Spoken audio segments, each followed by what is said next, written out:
অনেক জল্পনা কল্পনার অবসান ঘটিয়ে অবশেষে মা হতে চলেছে অন্তরা। হ্যাঁ দর্শক, অতিরিক্ত ওজনের কারণে বিবাহিত জীবনের 4টি বছর পেরিয়ে যাওয়ার পরেও মা হতে পারছিল না অন্তরা।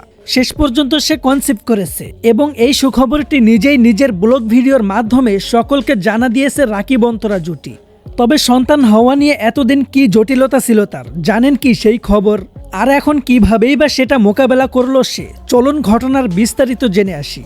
ইতোমধ্যে রাকিব ও অন্তরা তাদের অনাগত সন্তানের জন্য সমস্ত প্রস্তুতি সম্পূর্ণ করে ফেলেছে নিজেদের ব্লগ ভিডিওতে। একটি নমুনা চিত্র তুলে ধরেছে এই দাম্পত্য।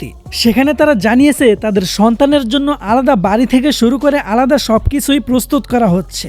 এমনকি সন্তান জন্ম নেওয়ার পর থেকেই তাকে নিয়েও নিয়মিত ব্লগ করার পরিকল্পনা রয়েছে তাদের। বাংলাদেশের নাম্বার 1 ব্লগার বানানোর স্বপ্ন দেখছেন রাকিব অন্তরা। তবে এবার আসা যাক মূল কারণের কথায়। কেন এতদিন মা হতে পারছিল না অন্তরা? জানা গেছে অতিরিক্ত ওজনের কারণে অন্তরার শরীরে দেখা যায় পিসিওএস পলিসিস্টিক ওভারিং সিনড্রোম নামের একটি জটিলতা। এই রোগের কারণে তার শরীরের হরমোনের ভারসাম্য নষ্ট হয়ে গিয়েছিল, অনিয়মিত হয়ে পড়ছিল মাসে, এমনকি জীবাণু তৈরি হওয়ার ক্ষেত্রেও দেখা গিয়েছিল সমস্যাটি, যার ফলে সন্তান কনসিভ করতে দীর্ঘ 4 বছর সময় লেগেছে অন্তরার। এর আগেও নিজের ব্লগ ভিডিওতে অন্তরা নিজেই জানিয়েছিল মা হওয়ার প্রবল ইচ্ছা থাকা সত্ত্বেও শারীরিক জটিলতার কারণে সে পারছিল না। বিষয়টি নিয়ে একাধিকবার আবেগপ্রবণ হতেও দেখা গিয়েছিল তাকে। তবে অবশেষে শেষ হয়েছে সেই অপেক্ষার প্রহর।